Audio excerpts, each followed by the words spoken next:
allegiance to the flag of the United States of America and to the republic for which it stands, one nation, under God, indivisible, with liberty and justice for all.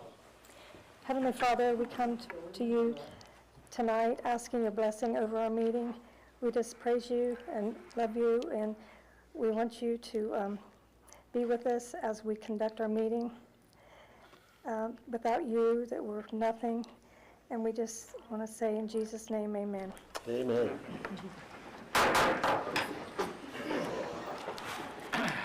I would like to call this meeting to order this evening. We'll begin with roll call. Ms. Kuhn? Foster. Here. Ondera. Here. Colby. Here. Peters. Here. Newkirk. Here. Crabtree. Bott. Here. So we'll move right into the mayor's recognition. Mayor, I'll turn it over to you. Okay, we have a few recognitions tonight. I'd like to start with ask if Miss Karina Crabtree would come forward. Karina is a new hire with the city. This is a position that hasn't been filled for the last couple of years. Administrative assistant position. It's in the AFSCME union. We didn't fill it a couple of years ago when we were facing layoffs, just to save money, frankly, and until we thought we were safely to fill that position. Karina brings about 10 years of experience in administrative and assistance and HR experience with another local company. She's Jackson resident, Jackson graduate. She has two young girls, age 8 and 12, Bree and Dallas. Having additional help in the office is going to make a huge difference. Service Director Swackheimer and I believe in allowing more time for our assistants in our project management and our assistants in HR to do their jobs without being interfered with so much by the outside public and answering the phones and stuff. And that will be Karina's primary responsibility. We think we'll be able to deal a lot better with the public too as they come in and calling in. And it gets really hectic in our office. As you all know, we got a lot going on. So we think she's going to be a big addition to the staff. So Karina Crabtree. Thank you. I would just like to thank Randy and Dave for giving me this opportunity with the city. I look forward to utilizing my training to help out in the office and utilize my skills to help my coworkers and my community. So, thank you. Thank you. And late arrivals, but we had some Boy Scouts walk in that we were expecting. So if you guys want to come forward, just come right on up here. Right on up here, right here.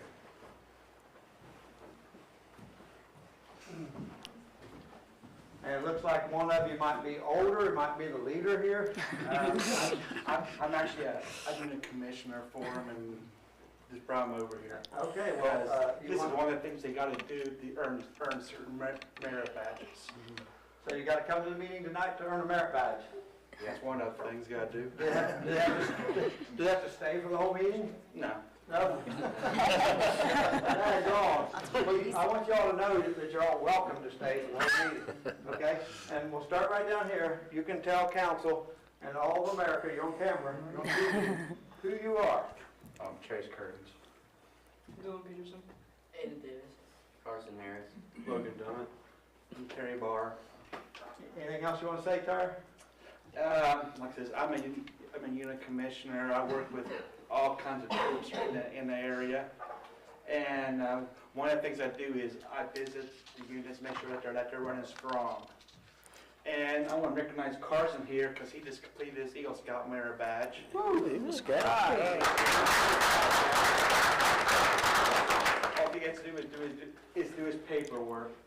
So, and he'll be an Eagle. And of course, our goal is to get the other boys here to be Eagles too. So I'm a proud member of the Scouts. My son was Eagle 17, and I also So he's kind of out scouting, but I'm still in. So I'm at the district level, and almost at the state level now, so. But I do a lot of things for the scouts, because I think it's important. Well, thank you all for coming. Enjoy your stay. Hope you stay at least for a while. We try to keep it under an hour if we can. Thank you, guys. And we keep getting younger.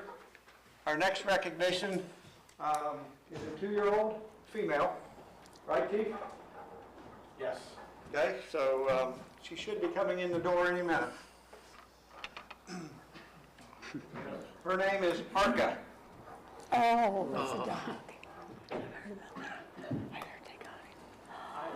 Oh, This is Arca and her trainer. You come right on up here if you don't mind. And I don't know if we introduced Patrolman Justin Sizemore when he was hired. well, why don't you jump up, Chief, and introduce Patrolman Sizemore isn't and it Arca. pretty? She's pretty, isn't she? This is Patrolman Justin Sizemore. He was hired back in December of last year. He came to us with some experience with the Gay County Sheriff's Office. One of his goals that we learned in his interview was he had always wanted to be a canine officer. We typically have not given a canine to somebody who's so new, but Mr. Sizemore has shown the competence and the dedication to do that. So much to the urging of Service Director, Mr. Swackhammer, the canine program is important for us. It's an important tool for law enforcement, and I won't bore everybody with all the reasons why. But Justin completed several weeks of training in Meigs County. The dog, where's the dog from? Bonlozi. Which is in Bosnia-Herzegovina. And so the dog was shipped over here. It took quite some time with the Ukrainian war and some shipping issues that are happening globally for Arca to get to us. But once Arca came, she and Justin became fast friends and have done well in training. April 28th, Patrolman Sizemore passed his canine certification as well as the dog. The dog has been working and already has sniffed many drugs, a good bit of drugs out. We've had some criminal charges that have resulted from some of the work that she's done. So we wanted to introduce Arca and Patrolman Sizemore and show you one of the tools that we do have.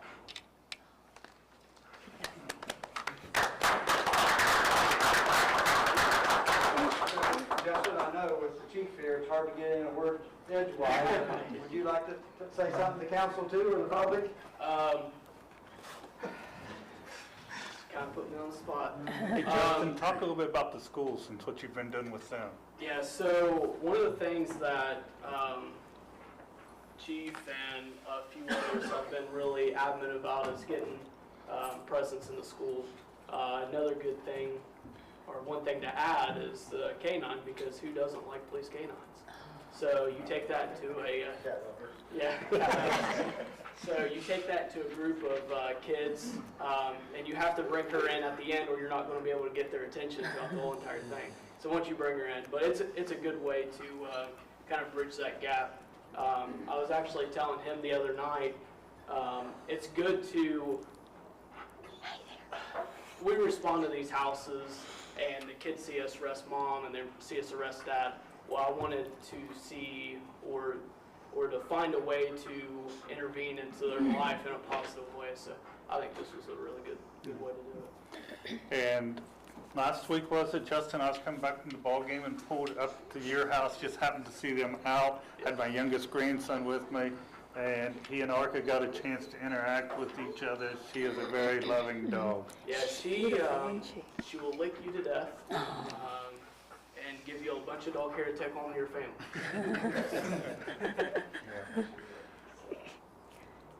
Do you have any questions? But same thing here as it is at the elementary schools. We had to wait and bring her in Yeah. until the right We time. gotta keep everyone's or no one would have been paying attention. Well, we wanted to thank you for the appropriation Yeah. to re-implement the canine program. Like I said, it's a very, very important tool for us. And this dog is, you'll tell them real quick what the dog's jobs are. and what we decided to get. Yeah, so we wanted something that we can take to public events or council meetings, and no one would be afraid to touch her because we don't want her to bite someone. So part of her duties are she's trained in narcotics, which includes meth, heroin, crack cocaine. She's also certified in tracking. If we have someone that decides they're going to take off from us, she is a really good tracker. The last thing she's certified in is article searches. So, for example, if we're on a crime scene and a suspect maybe tosses a gun or a piece of evidence out in the woods or on a grassy area, we can send her out there and she'll indicate on it and find it. So it saves us a lot of time whenever we're trying to, we have other duties that we're trying to take care of on scene. So. Well, appreciate you bringing her in tonight. Thank you. Thank you. We were going to make a plant tonight and let her find it, but we couldn't agree whether that should be planted on Reed or Foster, so we just didn't do it. So, back to you, Dan. Thank you, Mayor. At this time, I think we have two folks from Columbia Gas, Mr. Kingery and Mr. Watkins, I'm sorry. If you'd like to come to the mic right there, and I'll turn the floor over to you for 3 minutes. Can I intervene first? I'm going to take part of his 3 minutes. If you remember last council meeting, there was some questions about the Columbia Gas projects that are going on in town and what rehabilitation to the streets and to personal property was going to look like. I had reached out, and the office folks decided they couldn't make it tonight. So that's why I'd rather have the field folks anyway. So Brant's one that I've worked with on several projects, so I'll let him, and you've got the other project. You've got the actual on-site on this one, right? I'm part of it. I'm Okay. specialist now. Okay. So I'll let them tell you what they're doing, and we can give council the opportunity to answer any questions. So I'm Brent Kingery. I'm the field operations leader. I cover basically all the operations from MacArthur, Wellston, Jackson, Oak Hill, all the way up to Galveston. That's kind of my area. We handle all the emergency response, any gas line leaks, stuff like that. Kind of day-to-day operations, making sure everything's safe, making sure people are getting good service and things like that. I have a couple crews that work for me, and then some service techs. I'm sure everybody knows Andrew Bobo. He's one of my service guys that goes around, turns people's gas on and off day to day, does stuff like that. Jeff represents construction. They're a different department, but they do these large projects. We've done a couple of them so far.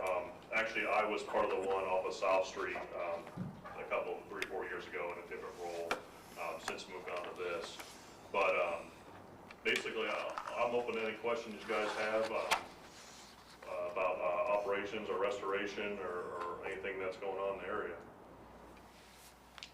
I think our question, or certainly my question, was about remediation and what was taking place after R&R's been here and through the neighborhoods, and what their responsibility is as far as, you know, reclamation and you know, fixing the street, fixing the yards. I'm personally involved in the project on the west end where R&R is working currently, Okay. and they came through my property. Great guys, great operators. I watched this guy, you know, hold my trench back in, never got off the thing, and you know, the guy was fantastic.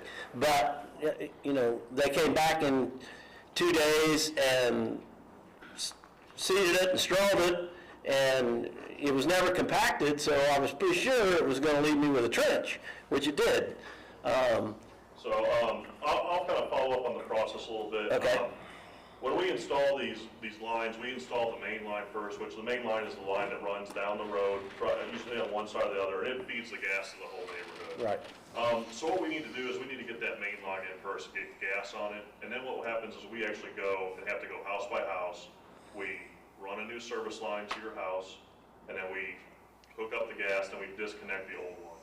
So as we're doing that, we gotta get the main line in first and get gas in there so we can do it. And then the last part of the process is when all switched over, we take the gas out of the old line and we abandon it. So part of the process is, you know, we get that main line in there.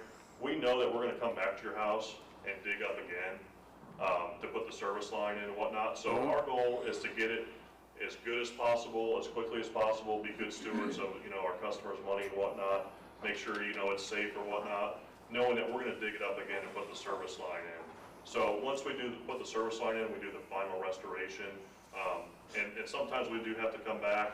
You know, we have construction coordinators, specialists. We're constantly monitoring, especially at those big projects, make sure there's any settlement or whatnot, and we'll come back and we'll seed and straw, and we can talk to our guys and stuff like that too, if there's any issues, anything like that. Well, in particular, I noticed they, in my neighborhood, they came through the end of last week.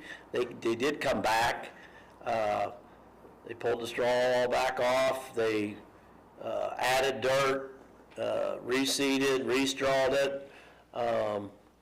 You know, we had pretty good rains over the weekend, and it's settled back out again, you know, so it's like, but they haven't done, you know, their laterals. I know they're all still out there. They've cut the street in front of my house and haven't dug it up yet, so I realize they're gonna dig up the laterals and coming in, but as far as the main line, that looks to me like that portion's done. So the main line part should be done, but they're not done restoring it. They're Okay. They try to do the best they can, and then we continually are addressing the restoration. So the first goal is, you know, we don't want mud running down the storm drains. Sure. You know, we're trying to be cognizant of the city sewers and stuff like that. So we want to get grass growing there as soon as possible. And if we have to bring some more topsoil in, dress it up again on top of some grass, that's not a huge concern for us. You know, we're trying to balance, you know, kind of all the stuff and be productive getting the pipeline in quickly. Yeah. One of my questions to the service director last meeting was, you know, how are they addressing the street repair, and what is the contractual between the city and Columbia Gas in regards to you know, paving? So with the paving, we repair whatever we cut. We do a 6-inch cutback, so from wherever we cut back an additional 6 inches on each side.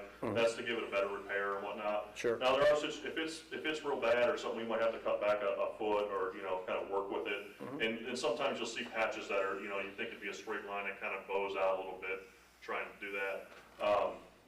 You know, most of the roads in town are kind of a mismatch, or some bricks somewhere and that. We put 6 and 2 back, which is 6 inches of concrete, and we put 2 inches of asphalt on top of there.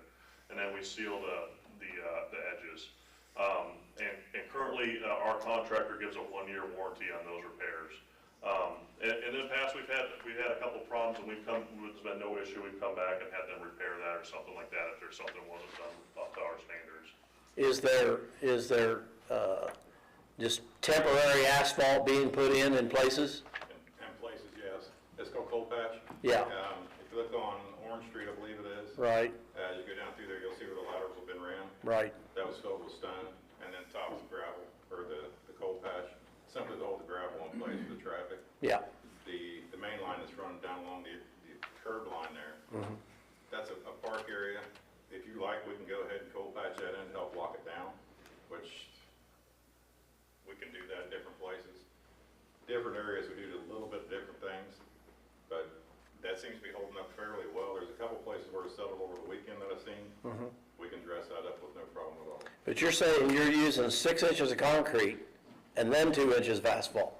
Correct, for the final repair. Okay. Now, what they do, because these guys are gas line guys that do Yeah. this, so they're filling it in with sand. They put a layer of sand to protect the pipe, and then they put gravel, and it's actually 411s. It's a mixture of stone dust and everything. It's DOT regulation. Then we'll put coal patch. Once we get further, we try to do a block at a time or 2 blocks at a time, because it's too much with the paving crew. We're trying to be cognizant of the citizens and everything like that. So we'll try and just pave a whole block. We get all the services in, everything done, we'll just pave that whole block. And then it'll be final, do the final for the street and sidewalk. So the project that was done, 2 years ago on High Street, it's all concrete on top. That was at the request of the city, at the city officials. Okay, So if you look at South Street, over by David South Street, we did everything out by Head Start, to the south of there, that's all 6 and 2. The city at the time wanted that concrete, and we obliged, and we weren't very happy with doing that, but we try and do whatever, whatever the city would like us to do, so, we're not doing that anymore per new agreement. okay, That was previous administration. yeah. I knew that. Yeah, one of the things last time also, we talked about upcoming projects. I do have your color-coded map now. So this year, they did what's called Phase 3 and 1, which is the 2 areas. And I have a projected schedule. I guess everything's a tentative schedule. Yeah. So of which areas and streets that they're projected to do over the next year and for the next 2 years after that. And then there's a group of them that has to be done in 8 to 10 years, is what's on here. So what we're using this for is saying, okay, these are the areas where we want to avoid paving, because we'd rather come in the year after they're done, like they're over in the Orange Street area now. If we got some more paving to do over there, we'll do that after they're finished their work. Sure. So we've really, I think, stepped up the relationship we've had with Columbia Gas over the last couple months compared to where we were the first 2 years, because we didn't have any big projects going on. And this year's kind of came to us, and it was already a done deal before we were aware of it. But we're ahead of the process now, at least for the next several phases. Phase 1 through 10's on here. Yep. And so this is really like the next 8 to 10 year plan. Absolutely. Anything else? Council? Thanks for coming in, guys. Real quickly, Mr. Schweikhammer, do you have phone numbers and contacts should a citizen have questions like Mr. Ondero, that they would know who to get a hold of? I could see calling Columbia Gas's main line being a relatively frustrating experience to ask, is my ditch going to get filled in my yard? Is this parking space ever going to be done? Good point. I know who my phone number is, because all I have to do is say, call Brett. I don't know if that's something you guys can work out so that that's something that's obtainable. Yeah. So absolutely, Dave, you got my phone number, my Yeah. email. I mean, I like to feel like I'm really on top of responding and trying to take care of stuff. I will say to anybody that's part of a project, you see that Columbia Gas truck out there, that's the coordinator out there, he's in charge of the whole project. Go knock on his window, ask anybody in the crew, and they will surely get somebody to help you out. But my phone number, I'm ultimately responsible for the whole area, so I'm glad to feel that any complaints or issues. I guess the concern, I live in town too, so if that happens and you think, okay, well, they're not done, then boom, they're all gone. Maybe they are done, and you have that question. No, Now there's absolutely. nobody to go out and No, talk to. absolutely. If they want to reach out to me, I'll be glad to coordinate with Grant, and we'll be fine. And if you call the number on your bill, the complaints actually, they go through a little processing, but they come right back to me, so, Just understand that process. not a problem. Anything else? I would want to say that the people with R&R, which I'm assuming is your subcontractor, they were terrific. Anytime I talked to those guys, they seemed very responsive, and they were very cordial. And guy came out and asked me what kind of grass seed I wanted. I told him I wanted the green kind. And he said he could accommodate that. So. They want the weeds and dandelion mix. Right. But no, they were terrific. So, yeah, but I just really wanted to know what the connection was between, the administration and Columbia Gas, and it seems as though we didn't really have a good contact, but I guess we do, and your answers are yet to be determined, I guess. Gentlemen, thank you very much for your Thank you for your time. time. Sure appreciate you Okay, coming in thank this you. evening, sharing with us. Next on the list is Mr. Brian Leach from the Jackson Chamber of Commerce. Good evening. My name is Brian Leach. I'm a co-executive director of the Jackson Area Chamber of Commerce, along with Kelsey Stewart. Kelsey and I started with the Chamber of Commerce last June. One of our goals has been to promote our local businesses and our city by putting on networking events and also doing events for our community. This year we have planned 3 events that include asking for food vendors or transient merchants to participate. One of them is Summer Celebration, which is an event on Saturday, May 21st in Manpower Park. It's for kids and their parents. We're going to have inflatables for the kids to celebrate the end of school. But we would also like to add vendors and merchants for the parents while they're there. Another event that we're doing, that we're partnering with the Marquee on August 20th is Jazz and Jambalaya, which will be like a street festival in the downtown streets of Jackson.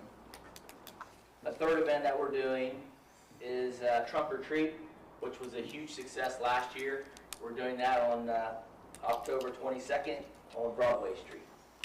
The reason I bring these up are because we are a nonprofit entity, and we're asking you to consider putting us under the same ordinance as Jaffe.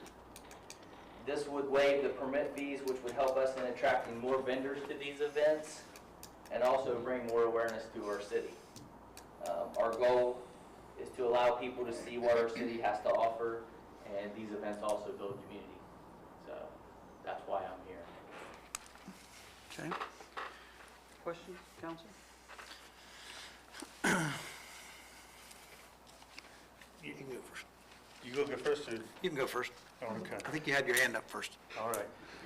Yeah, he was talking today, and a lot of these events that they're wanting to do, 3 so far scheduled this year, there may be some of these same vendors that would be local vendors outside the city. They don't fall under some of the exceptions, but we're saying, we gave Jaffe, the Apple Festival, almost a clear carte blanche, and the 731 transient merchant for not having to do the same registration as everybody else.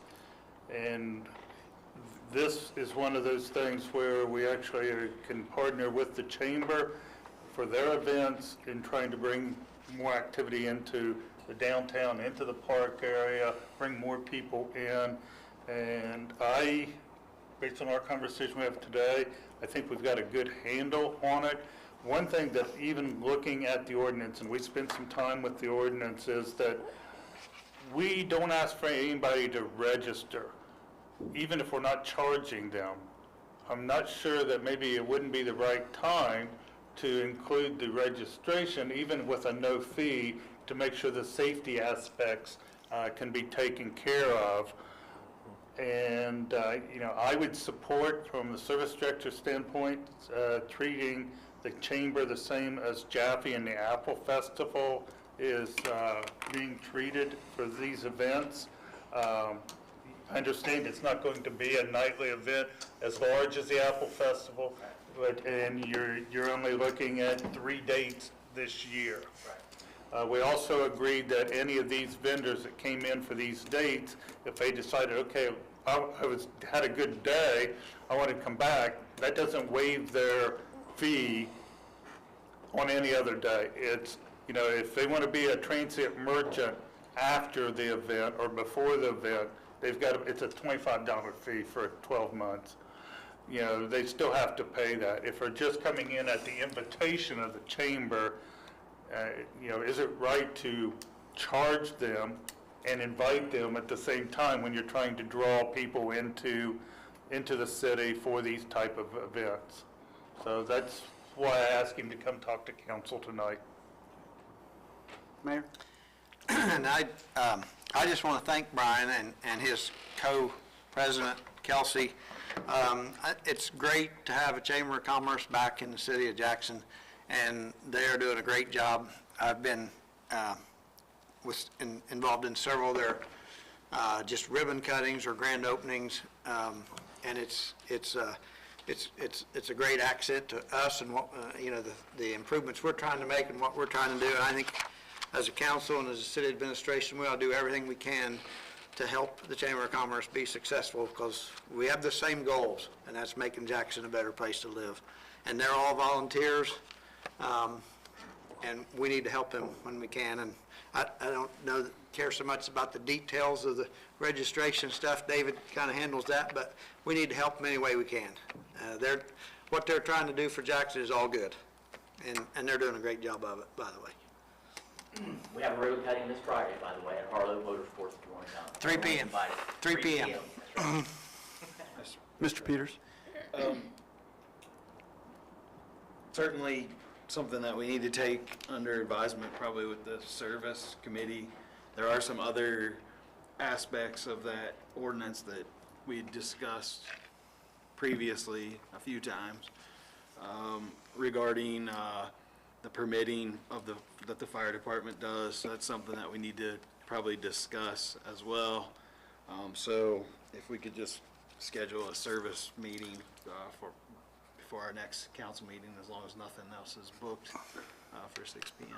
Well, I would only say, if I wrote my dates correctly, our next scheduled meeting is the 23rd. There is the 21st? Is that your? First event? Yeah, Yes. May 21st. So we would be 2 days late for that. Could we look at meeting next Monday with the committee? That would give us on the 16th, so that would give us some days in front of it. The only issue with that is we couldn't pass anything in time without a special meeting. Yeah. True.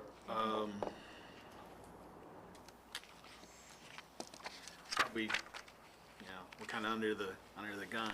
Not a lot of. I agree, Ryan. I don't think that it's something you can rush through for the 21st, but I think you only got, what, 1 or 2 merchants that really this would impact? 4. Okay, 4 merchants and But- 2 or 3 food vendors. okay, but some of those were already within the city, which just wouldn't Right, apply one of to them it. was, Yeah, okay. Well, I will look to establish just a committee meeting whenever you want to. Sure, we'll just do it, if we could do it before the next council Yeah. meeting. 6 o'clock? Yeah, Okay. that'd be great. So we'll set up a meeting on the 23rd at 6 p.m. For the committee of service. And Mr. Swackhammer, I'll get with you between Come now in and then. sometime, we'll work on it. That's fine. Anyone else have anything for Mr. Leach? Thank you. Thank you for your time. Appreciate it. Thank you. Next, Ms. Sparks, if you'd like to come up to, we could adjust the microphone there if you would need it, or there, so. And we'll give you 3 minutes there. Okay. First of all, I'm here to talk about the cemetery again. I know there has been some work done, and I appreciate it. I'm trying to look at you when I'm saying that, because you were the one that I was talking to Yes, ma'am. last time. Yes, ma'am. And I thank you, because there has been some work done. What is your next step, taking care of it? You referring strictly to that corner up there? Yes. Okay, so we did put in the French drain on the north side, and if you were out there today, we're also cleaning out some ditches there. We do have to go back in, and we're gonna have to raise the headstones, put in fill dirt, put the headstones back down, and grass seed. That was my question. Yeah, If there you wasn't were to any. do any fill-in. Yeah, there wasn't any use in doing that until we had the rest of the problems, because that fresh dirt, if we put it in there, it was gonna wash away. Is all, that whole block right there, the 3, The 3 stones, Monuments. the 3 stones that are in the wet area, yeah. yeah, all 3 of them will have to be lifted, additional soil placed in there, reseeded, restalled, and set back down. Do you have any idea when that might be started? I would say maybe in the next couple weeks, hopefully before Memorial Day. That would be nice. Because we went up there Sunday for Mother's Day, and it was wet. Yep, it is. You can't get up to the graves Yeah. yet. And that's the thing we've fought a lot this spring. We don't want to go in there and rut it all up and tear it all up. So we got to wait till it's dry enough that we can bring Yeah. dirt in and do it properly, because we have to bring in a backhoe to put a strap around and protect the stones as we lift them and move them, and I don't want to tear it up and rut it up Yeah. anymore.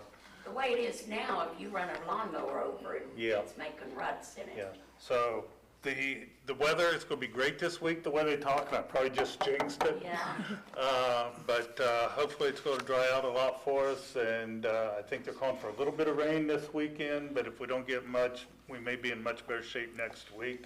But that's our intent, it's on the list. We went over the list last Wednesday, Thursday, I think it was Thursday, of the action items, and it was on there. And so we just need some dry weather now that we have the French drain in, and now the rest of that curb along that street above it is being, cut out so that water will flow away into the proper areas instead of, it was up over the blacktop there, so it was coming right on across and into that area too. So we had to cut all that back as well.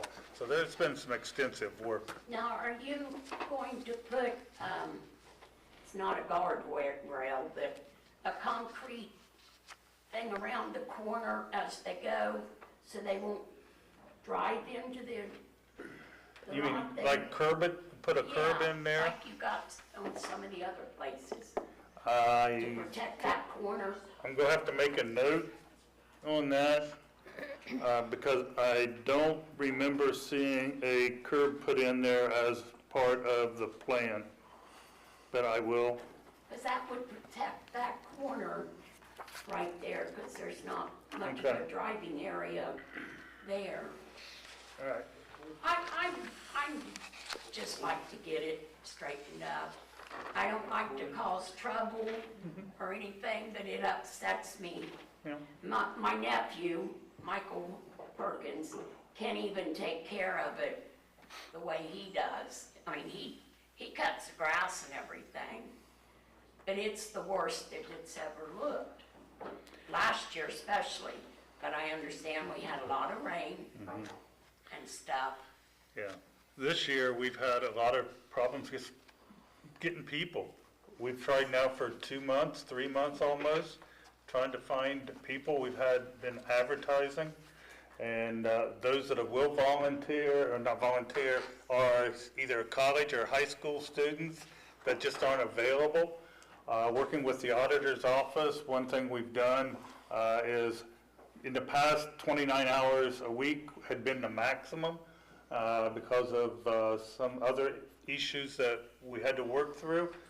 We've now just sent out a memorandum recently where you can work them up to 40 hours a week, still have to stay under the 120 days per year to keep them as part-time. That will help us add additional hours per week for our summer help. The main thing is getting them there to begin with. And today I had 3, 4, 5 full-time people from other departments up there helping out. It's one of those things I wish I could say, hey, we're offering $12 to $15 an hour, come and have a whole line of people who want to work, but we don't. And it's a shame, but we don't. So that's where we're at right now. We're going to continue to do our best, and we've used a lot of extra workforce up there and we will continue over the next couple of weeks. The weather hasn't been very cooperative, as you know. You're up there enough to know how much water and how soft that whole hillside is. Yeah, I know you do. We talk often. Gotta keep you straight. Yeah. And I think I've done everything that we said we would do, right? Yep. Well, so far, but my Yep. other concern was if it was going to get filled in, Yeah. because it just Yep. seeps down. We had to take care of what was causing the issues to begin with. if I would just went over and filled in dirt, eventually that would have been going down the hill anyway. I had to stop the water first. Right. Okay, I'll be keeping a check on it, see if you're doing it right. You got my phone number. Yeah, I know. That's that. I don't like to cause trouble if I can keep from it, but Yeah. that's disrespectful, the way it was. So. So, okay, Thank you, Ms. Parks. Thank you. Appreciate it. Any other questions for Ms. Parks? Thank you very much. I think that's the end of those who had signed up to speak, so we will go into the approval of the minutes. There was a copy in each of your packets. Is there any objections or corrections to the minutes as presented to council? Hearing none, I have a motion to accept the minutes. A motion by Mr. Bop. Is there a second? Second. Second by Mr. Peters. All those in favor say aye. Aye. Opposed, same sign. The motion is carried. Next, we will go into the committee reports. We will begin with Mr. Ondera on utility. The report. Thank you, Mr. Ondera. Next is Budget Finance, Ms. Colby. No report. Thank you, Ms. Colby. Next, Police, Fire, and Traffic, Mr. Foster. I have nothing. Thank you, Mr. Foster.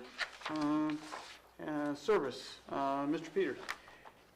Just announcing that we'll have a service meeting at 6 p.m. before next council meeting in 2 weeks to discuss, I guess, the transient merchant ordinance. If anybody has, anything that you want to add, obviously read over it, send me an email or text or call or whatever between now and then. I'm going to try to get with you next Monday. That's fine. We'll figure out a time, I guess. I guess there's other things that we had discussed changing, and I don't think we've made the time to review that. So Ryan, do you like late mornings or afternoons better? morning's good. 10:30, 11 o'clock, somewhere through there? 10:30. That's all I have. Thank you. Thank you, Mr. Peters. Next, on the auditor's report, Mr. Reed. No report. Thank you, Mr. Reed. Mr. Kirby, No. City Attorney. No report. Mr. Kirby. Chief Hinch, you have anything? Thank you, Chief. Mayor's report, Mayor Evans. Going to report on the Mitchell to Wood Avenue sewer project, but it's an ordinance tonight, so I'll just wait till then. And was also going to report about what's going on at the cemetery, but David covered that pretty well, so I can let that go till we get to the cemetery ordinance too. So thank you. Thank you, Mayor. Service Director, Mr. Swackhammer. Yes, last meeting, we talked a little bit about some intersections and traffic studies, and I just reviewed with John, thought I wrote down everything that we talked about, and I'm just going to briefly go over them real fast here with council, and this will be what I'll then get a communication out on and a timeline for the temporary and then eventually the permanent, but I'll just go through them here quickly. Staten Bridge, where we currently have the temporary set up, that'll be a three-way stop. Broadway at South, where will be a three-way stop eventually. We'll start out with, all of these will have temporary setups, with flashing red, yellows, or whatever as appropriate before we go to the final step. Portsmouth and South will be a three-way stop.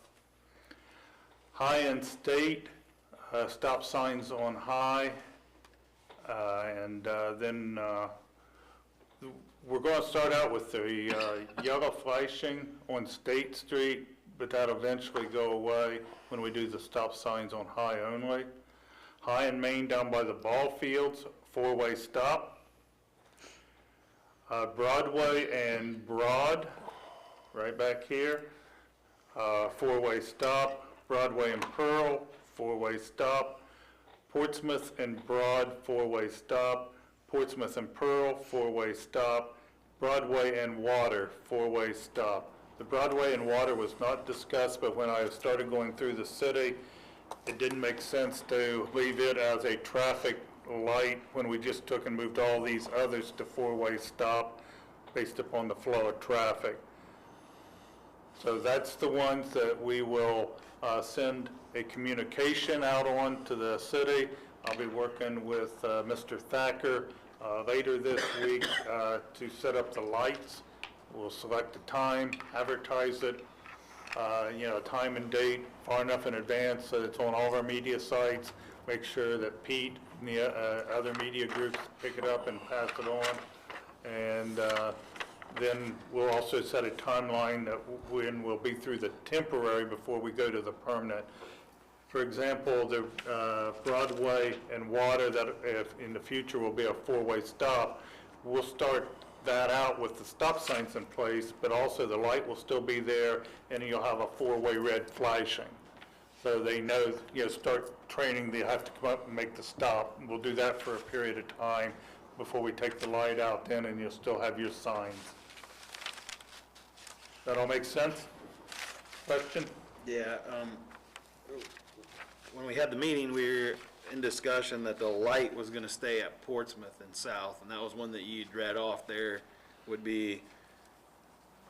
So we're going to leave the light at Portsmouth and South? I thought that was the discussion. Yeah, I did think we were going to do that. So you're going to leave Broadway and Yes. South, that was something that we were gonna leave alone. That was the impression that I Okay, had that's leaving the fine, meeting. I have no problem, that's why I'm reading them off. Okay, Okay, so we'll leave the Broadway South, Portsmouth and South alone, because I know one of the ordinances tonight takes out the, it's okay to make a right on red, right?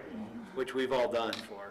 Okay, We also talked about State and High being a four-way stop. Correct. Yeah. okay, so Yes. that's why I'm asking. Okay.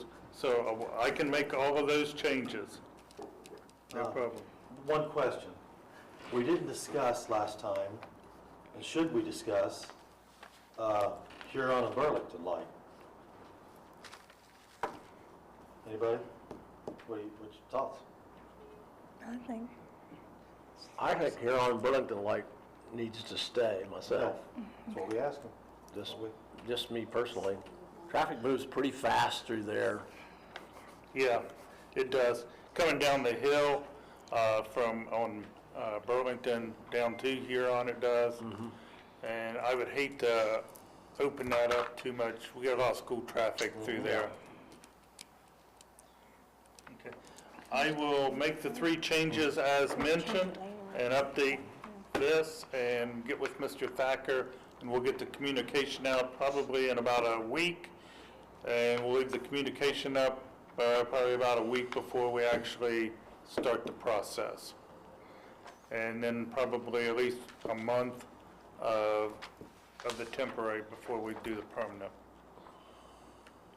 I just have one question.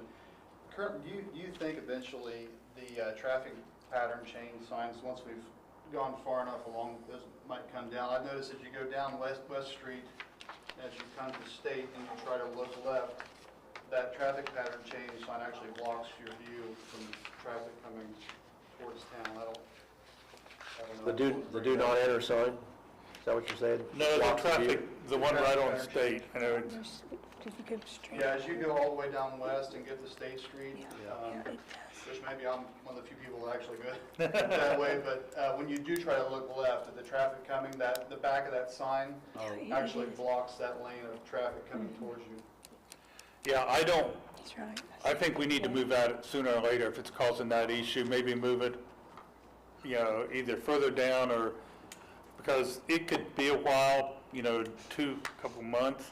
And if there's a issue with line of sight right now with that sign, let's get the sign moved. Yeah, I had somebody else say that. I concur, that's in the wrong. Okay. I can do that. Anything else, Mr. Rucker? Was there some other questions on? Can I ask a question or comment? Go ahead. Are any of these state routes, and does ODOT have any say-so or taking them out? On the state routes, actually, when I called ODOT District 9, talked to Jennifer Barnes, the only state route is the one out here, the Main Street, Main and State, or excuse me, Bridge and State. That is a state route, but she said that they encourage removing the lights if it speeds the flow of traffic up far as less starting and stopping, because that's mostly where you have accidents. So it does not require, although sometimes it's recommended that you do a study. But I talked to Jennifer at ODOT, I reached out to Melissa at the county level, and it really comes back to this organization here to whether we decide to take them out or not. They do not get involved with that unless it's something like on 93 here. Now, ODOT will do their own traffic study on some of those. They had made some timing and everything on it, like. right. So they had made some recommendations on those, and we've actually paid to keep some because they wanted to remove them, but in doing so, they wanted to remove parking spots on the corners too, which we can't give up downtown parking. So state and high, is state route? Point of order. If you would like to counsel with Mr. Schweikhammer, give him a call, and then he can address it. Mr. Newkirk, what about Bridge and Walter Street where they was talking about a no left turn? Did we mention that last week, or? I did. I mentioned that one, no left turn there, and part of that situation I thought was, or is driven by school traffic. But with the end of school, I thought that we could wait and just kind of study the rest of this a little bit. And then with the oncoming time of school in late August, September, we could visit that again. But with this group that we've got, I thought it might be best just to start with this, and then we'll see what happens there. Okay?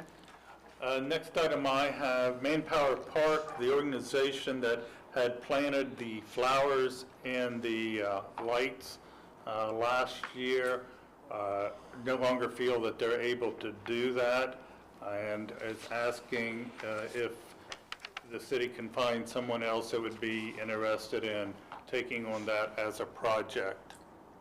Could I ask the question, I guess, just for clarification, both projects or We're the talking flowers and lights, or the just flowers, summer project, the flowers planted in those baskets. We have another organization that does the downtown baskets, but we had a separate organization that was doing the Manpower Park. That organization no longer feels that they're able to do so and wanted to make it known and ask if the city then can give us the opportunity to try to find somebody else. So if anyone knows of any organization that is looking for some community service or other activities, we've got some nice baskets down there in the park that we would love to see with some greenery.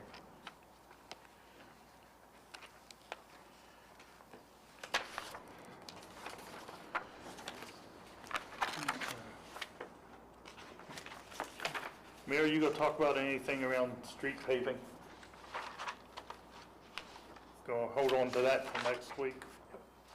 Okay, so I won't spoil your thunder for Talked that. about last week, or last meeting. We got to get it out to bid. Yeah. I will say that we're trying to get it out to bid as soon as possible. We've been working on a lot the last week or two, trying to get our paving project out to bid, but it's not there yet, so we'll report on it as soon as it is. Okay. I'm not sure that, He mentioned earlier, where several of the streets that we had on the list to pave this year, we determined because of the gas projects, not to pave this year, either because they're being worked on the gas company this year and may not be done, or they're going to be already scheduled to be worked on next year. We don't want to pave the road this summer and have the gas company digging it up next summer. So we're kind of rearranging our priorities based upon working with the gas company to know what they're doing, not only right now, but in the coming years. And that's kind of changed a lot of what we're going to pave this year. So, but we hope to have it out to bid by the next meeting. So, One other update, how we're talking about paving. Last Wednesday, the city and ODOT and Chelan Sands was in a meeting on the project out on Athens Street 788. And it was announced that it was supposed to have started today. Well, what Chelan Sands did was come in and put up some signs. The actual paving we found out, because I went out to talk with the ODOT inspector, isn't going to start for a couple more weeks. So you'll see a note back up stating the week of the 23rd, tentatively, physical paving will start, but you'll see signage up from the Chelan Sands Group and ODOT starting today in preparation for that. You may see some barrels being stored there as you turn off at Chillicothe Street onto Athens. That's what that's for. Any other questions for the Service Director? I'll just add to that. That we still don't have a firm date on ODOT start for 93, 139 or East Broadway yet, even though they are both scheduled to pave with ODOT this year. Still, they're controlling the schedule. So it's frustrating, but we still don't have start dates on those paving projects yet. Just a quick question. I noticed that there were open bids for curbs, like contractors to help out with curbs. We were getting this, excuse me. Recently you've seen it on our Facebook site. We've advertised for two different things. Actually, we've been taking quotes for stump removal. We've got a lot of stumps around town that need ground out, and we haven't done that for a couple years. And initially they were having trouble reaching out the contractor that they had used for many years doing that. Couldn't reach him. So that's why we put that out, try to get some quotes on removing those stumps. Many of them are over there on Morton Street, where we're getting ready to redo curb work in preparation for that paving work. So we also are looking for additional help. You know, we have a city crew replacing curbs, but we need to get more done than they're capable of getting done this year. So we're looking for some other outside help to get some more of that curb work done prior to the Morton Street paving. And we're still accepting proposals on both of those this week, and hope to have somebody getting to work in the next week or so on both of those items. Yeah. And funding was put in last year's budget in anticipation of this. It's under an ODOT in-kind work for the ODOT-related projects. We knew there was going to be times where we needed help based upon timelines. I want to focus our guys on catch basins and storm drains and manholes and those type of things that need repaired prior to paving versus just putting in a curb. We'll continue to work on curbs as we get the opportunity, but we don't want to slow up any of this paving work when we get the opportunity to get it done ahead of time. Other questions? Thank you. Mr. I have Bob? a question. Mr. Schwackhammer, a couple months ago, I had asked about Mr. Lewis coming and giving you a report in one of, not both meetings during the month, but one. The only reason I bring it back up is I've had several people ask me about the yellow cards that are on places, and one in particular, it had a date that it was supposed to be demolished, and it's still standing, being the 1st of April. And I just wonder, if it's possible that he could come and give us a report as to, the status of the yellow card. I was told that was on the card. Now, I don't know. I did not check it out myself, but There should be no demolish date on there. The city only makes safe. Yeah. The only reason there would be a demolish date on there is if the owner and the city had been in some type of an agreement, and which the cost would have ended up back on their property taxes. Okay. The yellow cards are our way of interacting with the homeowners or property owners. A lot of people are not home during the day, so we leave these cards with the information that we're trying to convey, plus a contact number and stuff for them on these cards. I just thought that if Mr. Lewis could, attend one meeting a month and just give us a update as to what's going on. Yeah. I know that it was said he likes to talk, so that was one of the reasons we may not want, if he could come and give us a report, as to the status of buildings that are going someplace or, need to go, or what we need to do to get rid of the eyesores. Yeah, I would be glad to work with Mr. Lewis on that if I knew exactly what council was wanting. I mean, if you look at the list of projects that he's working on at any given time, it's quite a list. It's nothing for him to close and open 10 a day. And so you don't want to talk about, 100 projects every month. No, I just, if anybody on council has a question, he would be here and we could, direct our questions right to him. And I would, I'll entertain any of those questions council may have. I might add, if it's regarding demolition, we do have 14 projects slated for demolition as a part of that grant project that the state's working on, but we're still waiting to hear back on that. We think they're approved, but there's been no movement on getting that released or anything. So we hope that happens this year, but government moves slow, man. It moves so slow. I just, it was brought to my attention, and I just, if he was to, If you got something. If you got a specific project, we'd be happy to check into it, see what it is. As far as those projects, do we coordinate that through the service director's office or directly to Mr. Lewis? Through the service director's office. Is the preferred method. Okay. Always. Yep. Okay, we're going to go now into our ordinances and resolutions. We'll begin an ordinance second reading. Ms. Kuhn? Ordinance repealing and amending the City of Jackson's codified ordinance sections 941.09, 941.14, 941.15, 941.16, 941.17, 941.18, 941.20, 941.21, 941.22, 941.27, and 941.30 governing operation of the cemetery. Discussion? I'll go. Mr. Peters? I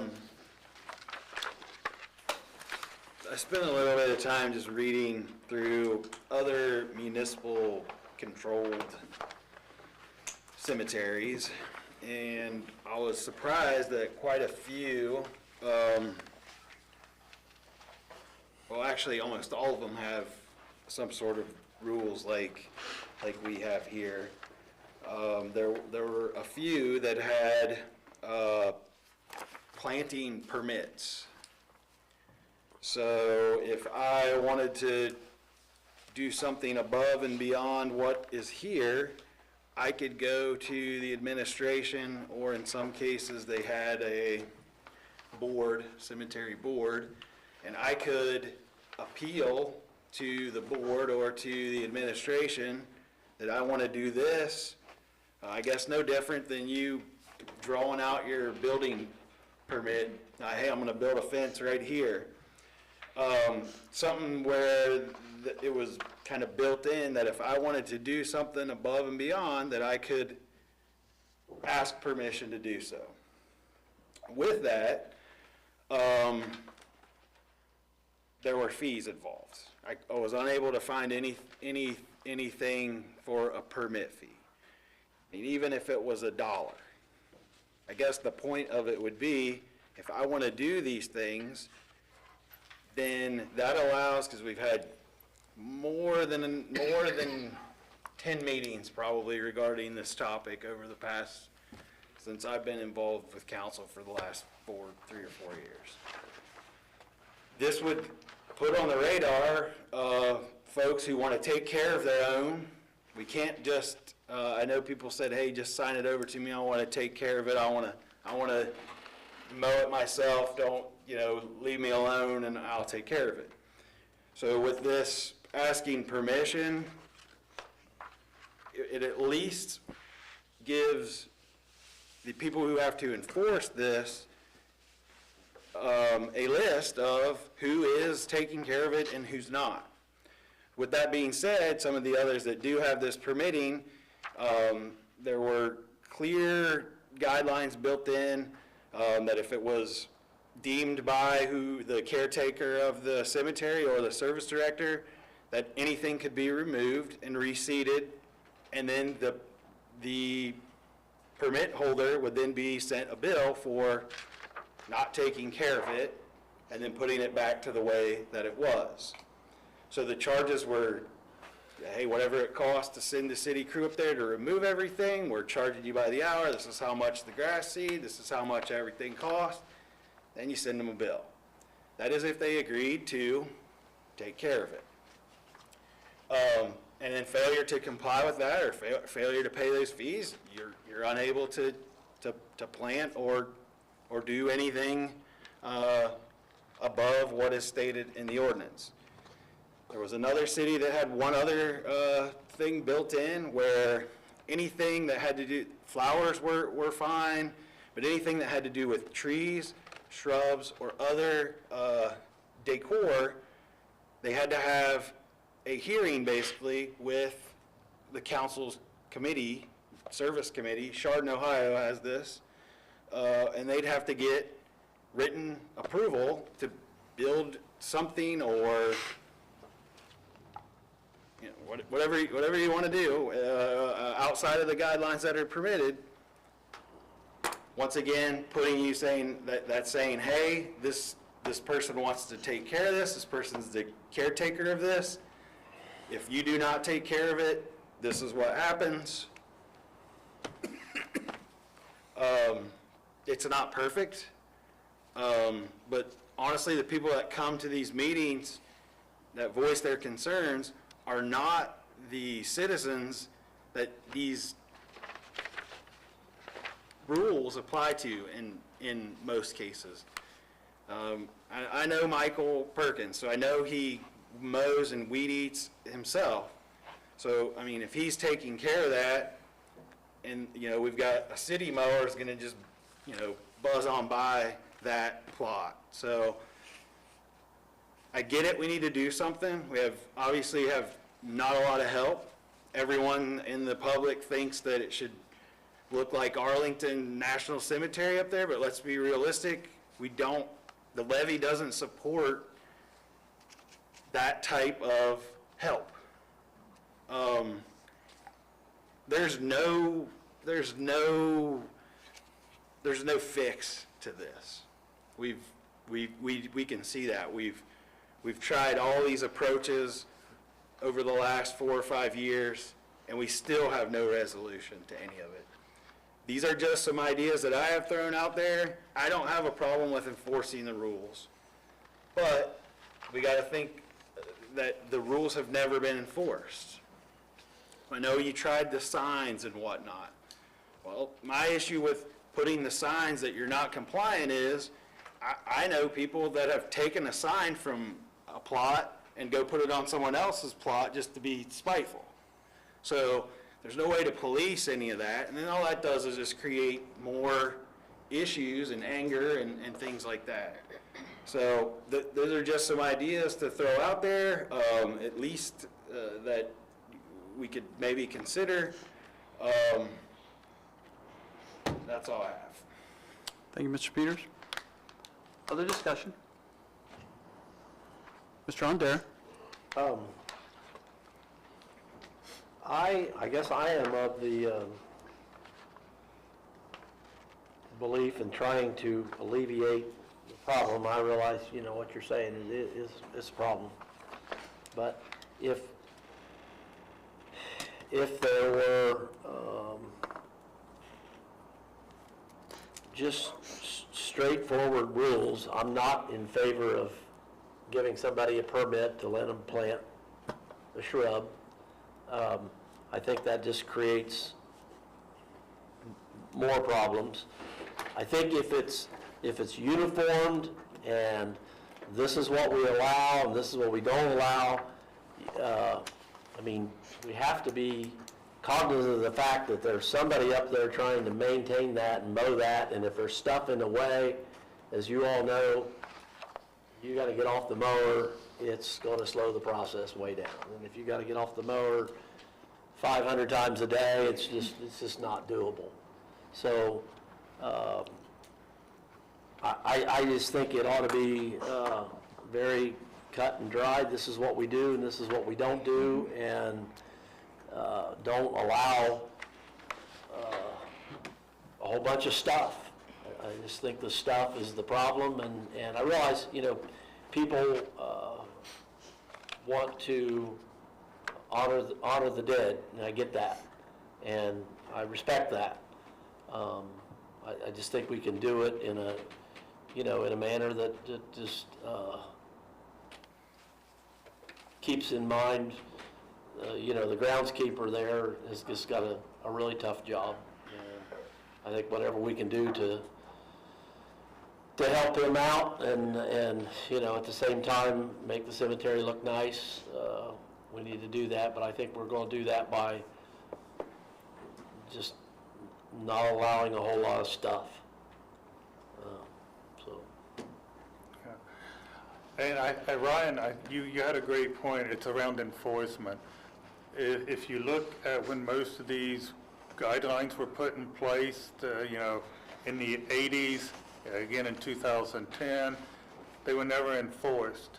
And if you look at the changes that we're actually making in this time around, we've actually loosened up many of the items that was in there when we start looking at being able to put things at the end of the headstones as long as they're no wider than the base, and doing grave blankets. Compared to the old ordinances, we're actually loosening the ordinances up to allow some of these things that people have asked us to be able to do. So it all comes back to enforcement. When these were written and put in place, if they were enforced from that point forward, we wouldn't even be having this conversation, because they are tighter than what we're asking for today. Again, it comes back to, like John said, you got to have some guidelines, or if you treat one person one way when they come and ask for it, and somebody else comes and you say no for whatever reason, you're always going to be in that scenario. Why did they get treated different? Back when they were created, they were very black and white, very straightforward. The last part was never done. It was never enforced. Thank you, Mayor. At the last council meeting, you might recall, excuse me, asked you all to read this and study it, because it is going to be very controversial. It was last year. And I thank you guys for doing that. And Ryan, I see your point. I had mentioned that earlier, last year even, that for those who take care of their own plots, why can't we give them a waiver to where they take care of it, they sign off on it, and we don't, we just go around it. I get that. There's some merit with that for certain. It has been brought to my attention, though, that some of them, when you allow them to do that, that the area gets so large that it does get out into mowing paths and stuff. So they would still need to control that somehow. I also appreciate what John says, just make the rules simple, and if you enforce them, it's all good in the end. But like Mr. Swackhammer mentioned, most of these rules, these aren't our rules. These aren't your rules. These are rules that have been on the books for a long time and haven't been enforced. And there are plots out there that break every rule in here. So that's why I ask you all to study before you pass this. Either way, you can change it. This is your ordinance. It's not our ordinance.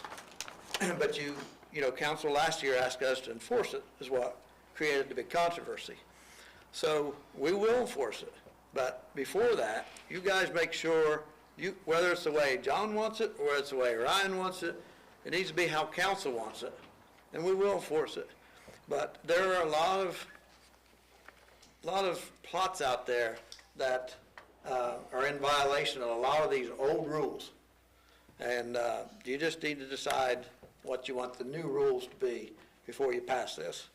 I don't care if you change it or not, but this needs your attention, and I appreciate you, giving it to it, because it's a very hot topic. I can see both sides. We're going, try to put it all off on Dave, but, that's not really how it goes down. And it's such a sensitive issue, I mean, the cemetery is for mourning the loss of a loved one. And, I was at a funeral today, it's hard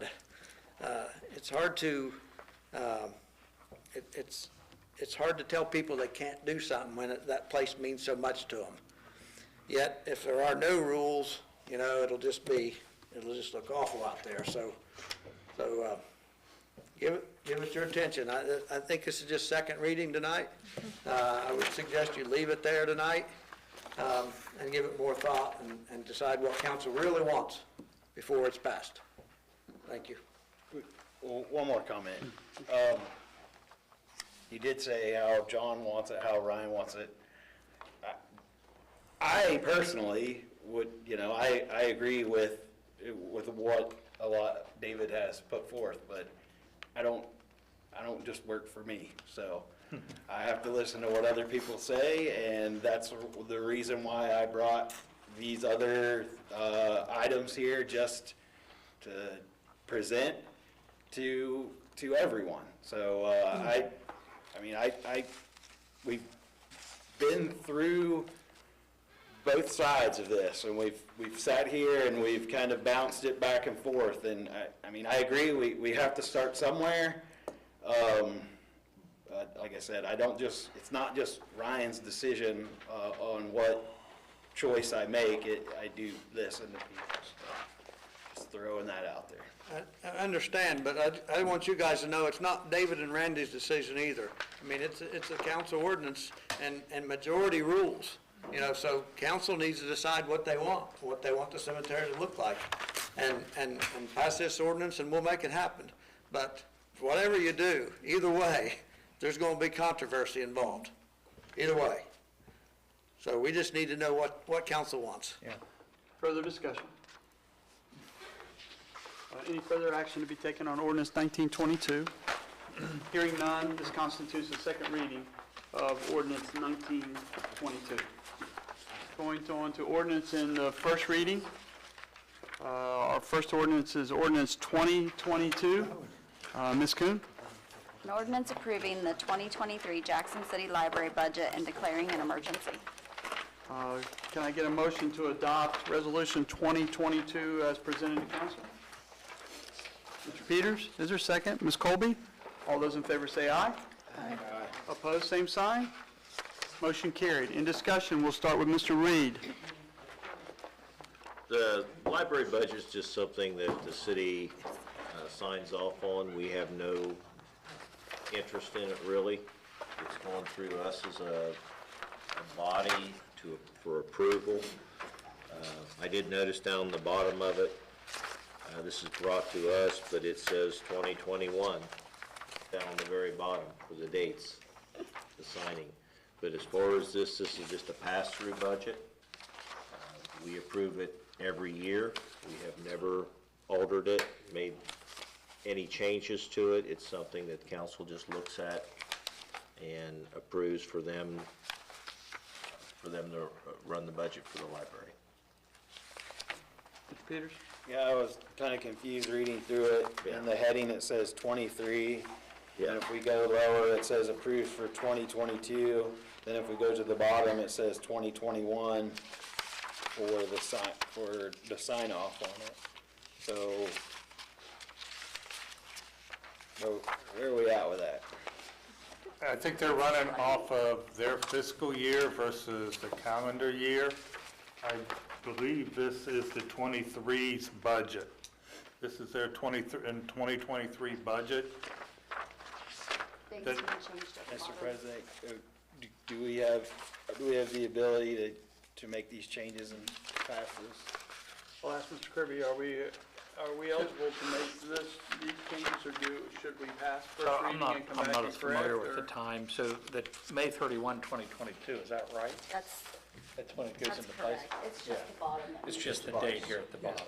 Well, it is actually two, because it says the ordinance is approving the 2023 library budget and approves the 2022 budget in Yeah. the This, first. this is the 2023 budget. I can edit it. So I'll make a motion to change the dates to the 2023, under section 1, and also to amend the passed and adopted, dates to match current 2022 for a total of 3 changes. We have a motion to change this. She has a question. Just a second, we have a motion first. We have a motion on the floor here, so let me get a second, then we'll discuss, okay? Is there a second to the motion, Mr. Peters, to change the date so we can vote on it this evening? Mr. Andera, all those in favor say aye. Aye. Opposed, same sign. The motion is carried. Ms. Colby? No, I was just asking, I think that if it's a 2023 budget, and then the 22 would be, we should have it the 22. And then, what was that? Just not Yeah, the first the one. 20, yeah. So, how many, I thought you said 2 different things. Well, I've got 2023 in the heading, and then under section 1, it says 2022, but it says an ordinance approving the 2023 budget, and then the legislative authority of the city of Jackson hereby approves the 2022 budget. Well, the heading says 2023, so there's probably no match from another, which was the motion that I... Yeah, if you look at the line item or the object level attachment, it says 2023 budget on it. So that's, those changes We're still correct. stand. You were correct. All right. So the motion has been passed to amend ordinance 2022.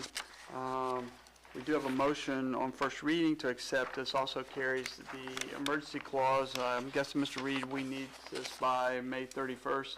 It's by May 31st for them. It's an ordinance they give us and they bring back, so it has to be back to them by May 31st.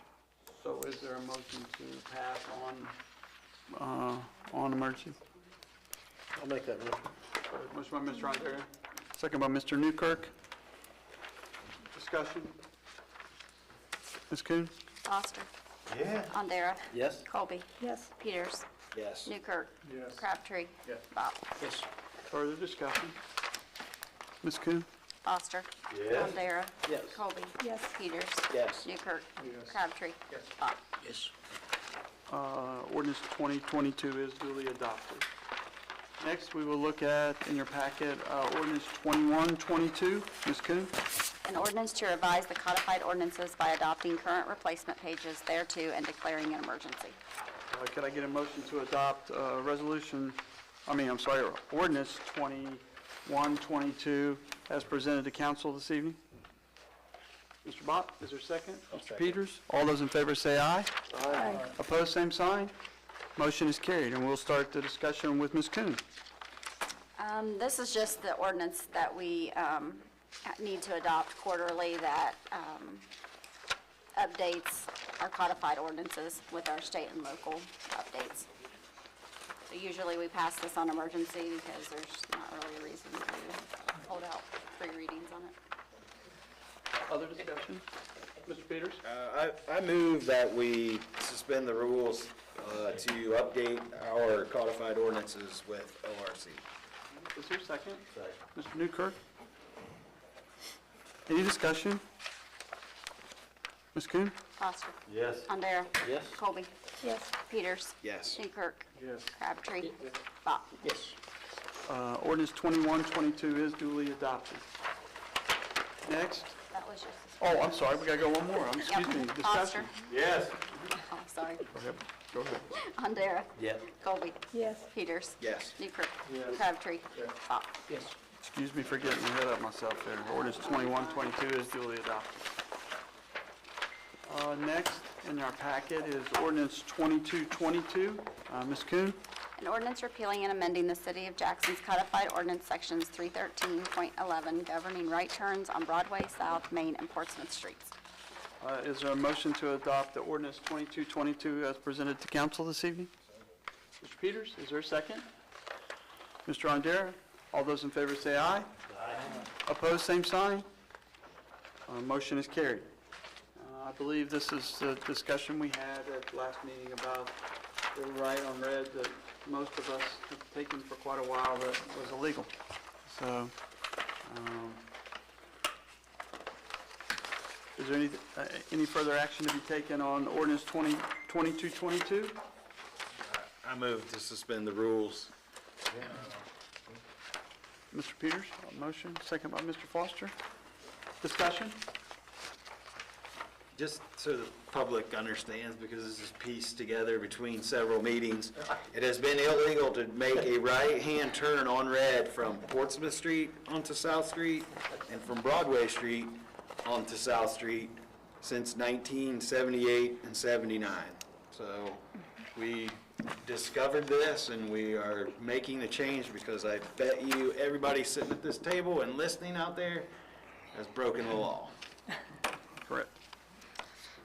Other discussion? Ms. Kuhn? Foster. Yes. Bondera. Yes. Colby. Peters. Yes. Newkirk. Yes. Crabtree. Yes. Pop. Yes. Further discussion? Ms. Kuhn?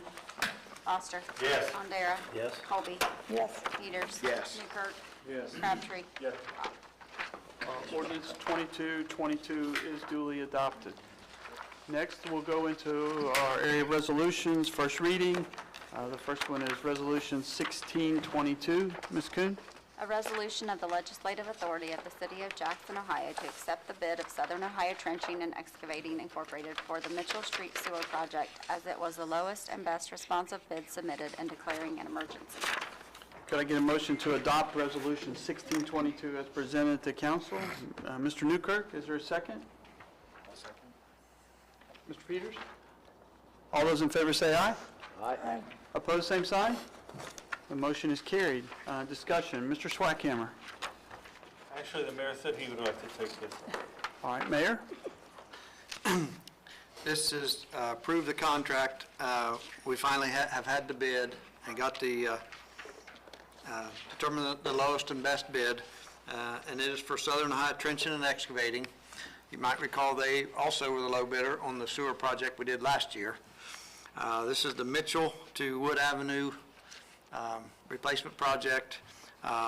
It was primarily funded to a $500,000 grant that we received last year through the CDBG, which is ran through the county. I had their help with that. It's a, what is it, $622,000 project. The city only has to pay $152,000 of it. Excited to finally, I've got the where we track the projects. Last April, a year ago April, was when we started this project. And a year ago May, this month, a year ago, is when we entered into agreement with, and had council's approval with DLZ for the preliminary engineering. So just showing you how long it takes to get a project like this off the ground.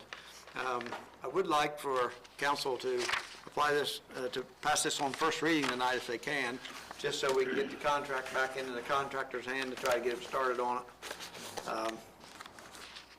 And that's all I have unless you have any questions. I'll do one follow-up. So the contractor, this is through CDBG, this county is actually the one that bid it. So until we give them the okay, they can't award the bid. Again, that's why we need to pass this. And there was $160,000 actually budgeted in 2022 for this project. So even for our site, as of right now, it's under budget. Other discussion? Mr. Newkirk? I just wanted to suspend the rules and pass this emergency. Motion by Mr. Newkirk, is there a second? Mr. Peters? Other discussion? Ms. Kuhn? Foster. Yes. Bondera. Yes. Colby. Yes. Peters. Yes. Newkirk. Yes. Crabtree. Yes. Pop. Yes. Other discussion? Ms. Kuhn? Foster. Bondera. Yes. Colby. Yes. Peters. Yes. Newkirk. Crabtree. Yes. Pop. Yes. Resolution 1622 is duly adopted. Next, our final resolution for the evening is Resolution 1722. Ms. Kuhn? Resolution authorizing the Service Safety Director of the City of Jackson to file an application for a grant from the COPS hiring program for funding to hire additional police officers and declaring an emergency. Could I get a motion to adopt Resolution 1722 as presented to council? Mr. Peters? Second by Mr. Bob. All those in favor say aye. Aye. Opposed, same sign. Motion is carried. Mr. Peters. Mr. Schweikhammer, would you lead discussion, please? Yes. This grant opportunity is a 5-year commitment. It allows us to have funds made available to pay a large proportionment of that hiring for a period of 3 years. There is no continuation like there was in some of the previous grants to where once you hired them, it's a long-term, full-time commitment. This is a 5-year commitment. That's not to saying if we didn't have the right person, the right opportunity, the person may not become a full-time, long-term program. Chief Hinch and I have talked about this. This is a great opportunity for the city to get more involved in some of our specialized programs and get some people in here, see if we can get it off the ground and running, not necessarily on our dime per se, but on somebody else's to see if a program would work, whatever one we decide to go with support and the funding coming from other places. I think it's an opportunity that I support, the chief supports, and I believe it opens some doors for us for some other opportunities in the future as well. And just like for council, as you can see, we've got a little bit of time. Has to be done by June 16th deadline. So we'd like to get it done as an emergency, just get it in there, but definitely you have a couple more readings if necessary. So again, we're just filing for the grant. Other discussion?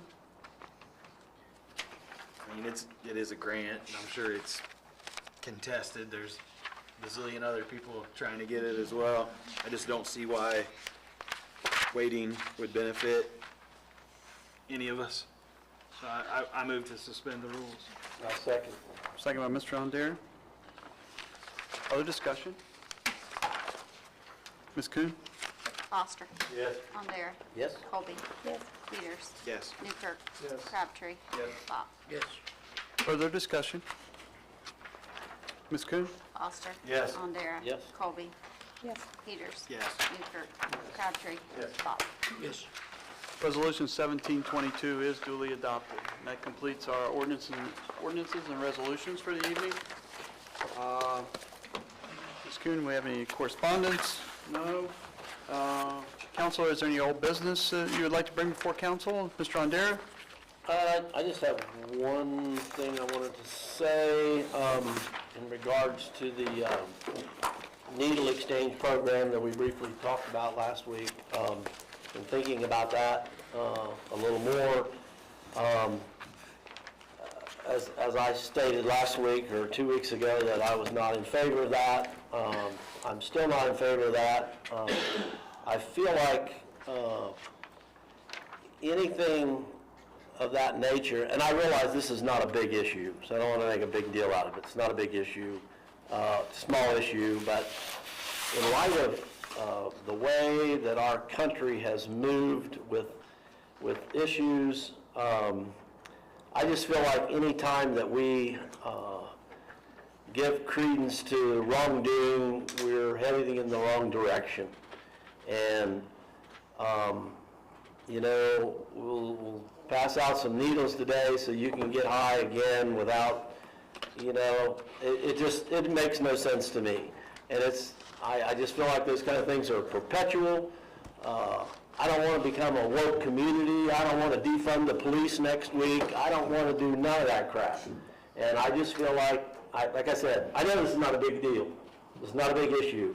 But to me, it's just one step in the wrong direction, and I don't think we ought to go there. So I'm off my soapbox. Thank you, Mr. Ondara. Other comments, old business? I will agree, but after reading it, it seems like at the state level, they're allowing this to happen. where they talk about the free zone or whatever.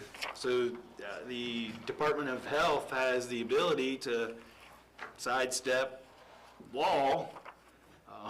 So maybe it wouldn't hurt for some of us to go on the phone and call some of our representatives that are at a higher level to voice our concerns, because it seems like from what I read, and I just read through it, you know, what I could make of it is, no matter what stance we took, it was going to happen anyway, because the Ohio Department of Health had the authority through the law to make that happen. So I will concur.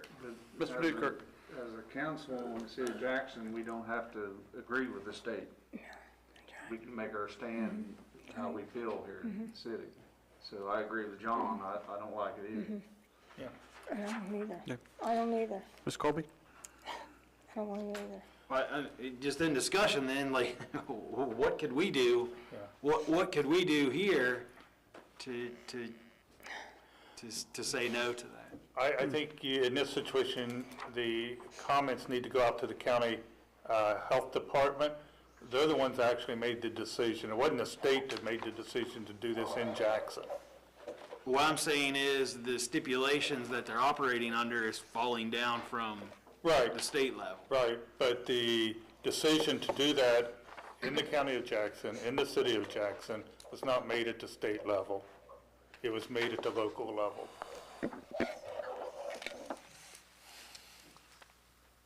Other comments? Mr. Schweikert? I got old business. Oh, okay. Anything else in regards to this subject? Maybe Ms. Colby. we Ms. want Colby? to see if council could, I mean, it's a city, I mean, what do you think? So the health department was given the authority to do things to stem health issues, contagious diseases and things like that. And so they're operating under a state code that we can't override. So they have that zone that they're allowed to create, I suppose. Outside of that, or any other crimes incident to them getting needles shared, those are still fair game.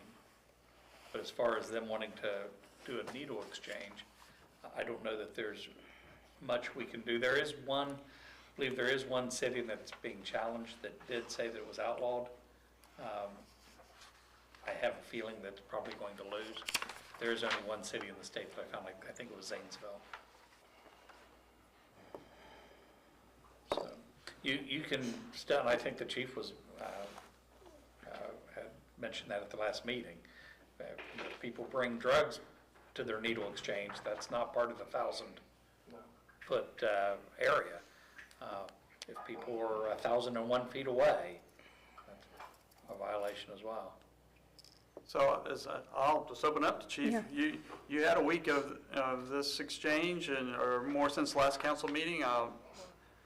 Tell us your thoughts. I feel like there are certain situations that have leaders, and the leader in this instance is the Director of Public Health for the county. And this is a decision that's within his span of control, his realm. And until we see something detrimental to this community, I would trust that he's done adequate research. I would trust that he's taken some of this discussion. It's not a surprise to him that this isn't overly popular, but if they feel like it's necessary until it shows some kind of detrimental problem in this city, it didn't make, and I don't want anybody to feel like, he didn't make it completely legal to possess those. He doesn't have the authority to do that. This is a program to reduce infectious disease, which can also go beyond just the drug user. And it's not necessarily promoting drug use, it's promoting safety with infectious disease. We didn't see any major consequences with last week's. These programs, from my research, they run out of favor and functionality in short time, typically. Some of the state laws that caused and created these types of programs have changed. When these started, needles were available by prescription typically, very difficult to get. It created theft, it created issues that were depriving diabetics of the needles that they had stored at home for their daily injections, things like that. Needles have gotten a lot easier to obtain legally without theft, without fake prescriptions, things like that. And so, unfortunately, drug users aren't having as much trouble finding needles that they need to seek those out at the health department as much. I don't foresee this being a program that's still here 7 years later. I really don't. I think it will run its course. I think the paid personnel that are staffing, and we got to remember they're given an opportunity to get counseling, health screenings, things like that when they do participate in this program, which I think are good things. But eventually, the economics always wins out. If there's 3 people coming, 7 people coming every week, they're not going to pay RNs to be there. They're not going to have extra hours, people, staff. It's not economically feasible. So it could very well die out. I will continue to monitor the situation. I'll report back, positive or negative. This wasn't something that I tried to seek out and tried to bring here. When it was brought to our attention, we had some pretty stern conversations and questions in that meeting. But again, there are a lot of public officials that are charged with a certain responsibility, and until I've seen something detrimental to this community, which he's kept an open line of communication with me, Mr. Aston has. And if we see something, we can make adjustments, we can end it. I mean, there are things that we'll be able to suggest and do that will make it very difficult for this program to operate. But if he thinks it's a good idea right now, until he proves to me otherwise, I'm going to let him do something that he's in control of. I mean, I would encourage that. Give it a chance. Any other comments? Mr. Schweikheimer, you have something else? Yeah, other old business, I forgot about it when I was talking earlier. The tree commission did meet tonight at 5. We had 2 outside speakers. Danny Barger from the Jackson County Soil and Water was in to speak. Danny has the opportunity for several hundred trees made available with help from the high school students to plant those. Most of them, all of them are bare root trees. We need someplace really to harbor them over the winter to put them in properly next spring. I'm going to meet with Danny at 9 a.m. tomorrow morning. Anytime you can get some good quality trees to restore some of them. I know we did some select cutting out to Hammertown a few years ago, and there's also some other areas out there that we could plant some trees, help with erosion and some other things. So we'll be taking a look, being able to take advantage of that. Also, the Anna Bonner, she is the Region Urban Forester with the Division of Forestry from Ohio Department of National Resources. She was there to speak to us to talk about trees and communities and working well together. And she had some suggestions and is actually going to spend some time with the city of Jackson. She's coming back along with the rest of the tree commission to meet on the 16th of June to do some walking of the city and get a better idea of where and what type of trees would be best for the city. We're looking to be able to provide the citizens with a list of particular trees that work well in small neighborhoods, in their backyard, that won't invade a sewer system or their neighbors' water lines and some other things. Be able to put out some informational stuff for the community. Also, our next meeting, if anyone is interested, will be on the 27th of June at 5:30. That will be the next actual tree commission meeting. Thank you. Thank you, Mr. Schweikheimer. Is there anything else in old business to come before council? Hearing none, we'll move into new business. Anyone have any new business to be brought? Mr. Crabtree? Just a question I have from the community, are there any updates where we are in terms of steps with the recycling curbside with Rumpke? I didn't know what stage we were at with that. Yeah, the gentleman from Rumpke was in and talked to council. We have not been given any direction to seek anything else around recycling, curbside or otherwise. The bins that are out right now are not Rumpke involved, they are not city involved, although Rumpke has a contract with the Solid Waste District. Thank you. I couldn't think of the name for it. Solid Waste District to empty them. The containers actually belong to the Solid Waste District. All we're doing is providing locations for them. So no additional conversations around doing curbside recycling. Rumpke or the city has been entertained since. Any other new business to be discussed? Hearing none, I will... Go ahead, Mr. Andrea. Comment on, our next council meeting is the 23rd, and I'll be on vacation that week, so I will be unavailable for that meeting. Okay. Thank you, Mr. Andrea. Hearing none, I'll entertain a motion to adjourn. Mr. Bob, is there a second? Ms. Colby, all those in favor say aye. Aye. Opposed, same sign. Motion carried. Thank you, council, for your time this evening.